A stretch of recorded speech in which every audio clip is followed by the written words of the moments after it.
हिलिंगच्या ट्रीटमेंटला जास्त प्रभावी कसं बनवायचं, पेशंट यासाठी काय करू शकतात, हे आपण आता या व्हिडिओत बघणार आहोत. एक महत्वाची गोष्ट म्हणजे आपण हे बघितलं की मुळात आजार जर दीर्घकाळापासून राहत असेल तर तो का राहिला.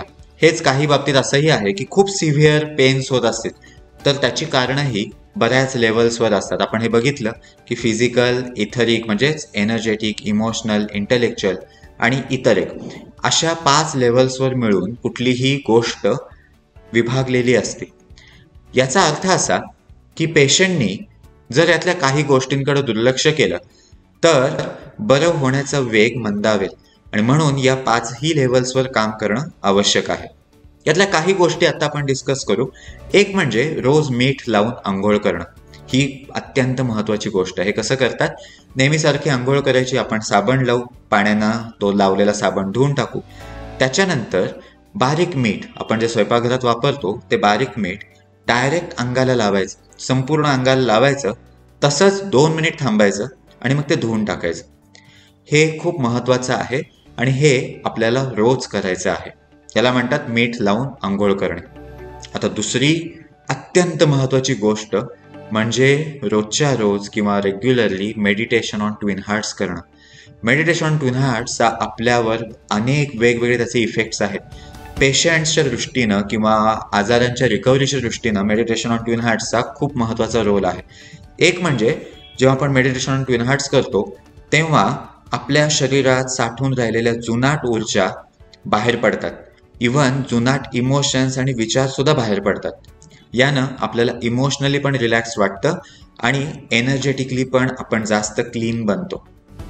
दुसरं म्हणजे जेव्हा आपण मेडिटेशन ऑन ट्विन हार्ट्स करू तेव्हा आपली एनर्जी लेवल वाढेल आणि ही जी वाढलेली एनर्जी आहे त्यानं आपले आजार वेगवान पद्धतीनं बरं व्हायला मदत मिळेल.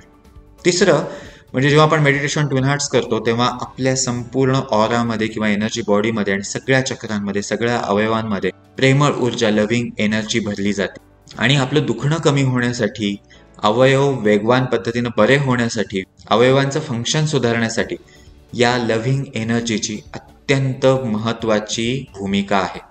आणि अशा सगळ्या फायद्यांमुळं हे रोजच्या रोज आपल्याकडून करणं महत्वाचं आहे. याच्याशिवाय जेव्हा आपण हिलिंग घेत असू म्हणजे हिलिंग अप्लाय केलं जात असेल त्यावेळेला आपण हे इंटेन्शन ठेवायचं आहे की आपल्यातली दूषित ऊर्जा काढून घेतली जात आहे, ती जाऊ द्यायला मी तयार आहे आणि आपल्याकडं जी हेल्दी एनर्जी येत आहे ती मी ग्रहण करायला किंवा अब्सॉर्ब करायला आनंदानं तयार आहे. हेच इंटेन्शन जास्त पॉवरफुल बनवण्यासाठी एक छोटंसं वाक्य आपण मनातल्या मनात आधेमध्ये म्हणत राहू शकतो. ते वाक्य असं की मला मिळत असलेली ऊर्जा मी पूर्णपणे आणि मनापासून ग्रहण करत आहे. धन्यवाद. हे जर आपण मनातल्या मनात म्हणलं आणि ते इंटेन्शन ठेवलं, नुसतं वाक्य म्हणणं महत्वाचं नाहीये, हा आपल्यामध्ये भाव असायला हवा की आपल्याकडं जी एनर्जी येत आहे ती आपण अत्यंत आनंदानं अब्सॉर्ब करत आहोत आणि ती आपल्या शरीराला बरं करण्यासाठी वापरली जाणार आहे. अजून एक गोष्ट करू शकतो ते म्हणजे जो आपला दुखरा भाग आहे किंवा अफेक्टेड पार्ट म्हणजेच काय, जो आजारी भाग आहे, जो आजारी अवयव आहे तो प्रकाशमान झालेला आहे अशी आपण कल्पना करू शकतो. जेव्हा ट्रीटमेंट चालू आहे तेव्हा आपण आधेमध्ये तो भाग तेजस्वी झालेला आहे. म्हणजे काय, समजा गुडघे दुखत आहे तर थोड्या थोड्या वेळानं आपण व्हिज्युअलाइज करत आहोत की आपल्या दोन्ही गुडघ्यांना खूप जास्त प्रकाशमान वलय आलेलं आहे किंवा तिथे एक एनर्जी बॉल उतरत आहे किंवा ते अगदी चमकदार होऊन चमकत आहेत. असं जर आपण आधीमध्ये करत राहू तर हिलिंगच्या ट्रीटमेंटला अजून जास्त इफेक्ट येतो. याच्याशिवाय आपापल्या कंडिशननुसार तुम्हाला हिलरनी किंवा काउन्सिलरनी ठराविक गोष्टी सजेस्ट केलेल्या असतील, त्या गोष्टी फॉलो करणं हे सुद्धा अत्यंत महत्वाचं आहे. मी परत एकदा आठवण करून देतो, आपल्याला झालेला आजार ही एक परीक्षा असल्यासारखी आहे. या परीक्षेतून उत्तीर्ण होण्यासाठी आपण इतरांची मदत घ्यायची आहे, पण त्याचा स्वतः अभ्यास करणं यानं जो इफेक्ट मिळतो तो खूप महत्वाचा आहे. आणि विशेषतः जर परत परत परत एखादी परीक्षा येत असेल तर खूप महत्वाचं आहे की आपण त्याच्यामध्ये सक्रिय सहभाग घेणं. हिलिंगची ट्रीटमेंट म्हणजे हिलिंगचा एक सेशन किती वेळ चालेल हे बऱ्याच गोष्टींवर अवलंबून आहे. 15 मिनिटांपासून 1 तासापर्यंत किंवा कधी कधी त्याच्याही पेक्षा जास्त हिलिंगचा सेशन चालू शकतो. आणि म्हणून हिलिंग चालू असतानाच जर आपण मेडिटेशन ऑन ट्विन हार्ट्स केलं तर त्याचा इफेक्ट हा खूप छान येतो. मेडिटेशन ऑन ट्विन हार्ट्स करायला 20 मिनिट लागतात आधीचा आणि नंतरचा व्यायाम पकडला तर 4-4 मिनिटांचा व्यायाम आहे, म्हणजे साधारण अर्ध्या तासात व्यायाम, मेडिटेशन ऑन ट्विन हार्ट्स आणि मग परत व्यायाम हे सगळं होतं. याच वेळेला आपली ट्रीटमेंट पण चालू असेल, म्हणजे हिलिंगच्याच वेळेत आपलं मेडिटेशन पण होईल, ॲब्डॉमिनल ब्रिदिंग पण होईल, आपण रिसेप्टिव्ह पण असू, आपली एनर्जी पण चांगली बनत असेल, आपलं क्लेन्झिंग पण होत असेल, आपण इमोशनली पण जास्त रिलॅक्स बनत असू आणि सकाळी मीठ लावून आंघोळ केलेली असेल तर त्यावेळेला पण क्लेन्झिंग झालेलं असेल. याच्याशिवाय जर आपण स्वतः प्राणिक हिलिंग शिकलेलं असेल तर त्याचे अनेक बेनिफिट्स आपल्याला मिळतात. आपल्याला हे डीपमध्ये लक्षात येतं की मुळात आपल्याला आजार होतो म्हणजे नक्की काय होतं, ते किती स्तरांवर असतं, ती एनर्जी कशी असते, ती एनर्जी का क्लीन करायची, आणि या बऱ्या व्हायच्या प्रोसेसमध्ये आपण आपली सक्रियता जास्त वाढवू शकतो. जेव्हा आपलं हिलिंग होईल तेव्हा परत एकदा आपण धन्यवादाची प्रार्थना म्हणायची. म्हणजे काय, परमेश्वरा, दैवी मार्गदर्शन, दैवी रक्षण, दैवी सहाय्यता यासाठी धन्यवाद, अशी मनापासून प्रार्थना करायची. आणि हिलिंग झाल्यावर लगेच आंघोळ करायची नाही. साधारण 12 तास त्याच्या पुढे आंघोळ करायची नाही. आणि जो दुखरा भाग आहे तोही शक्यतो वॉश करायचा नाही पुढचे 12 तास.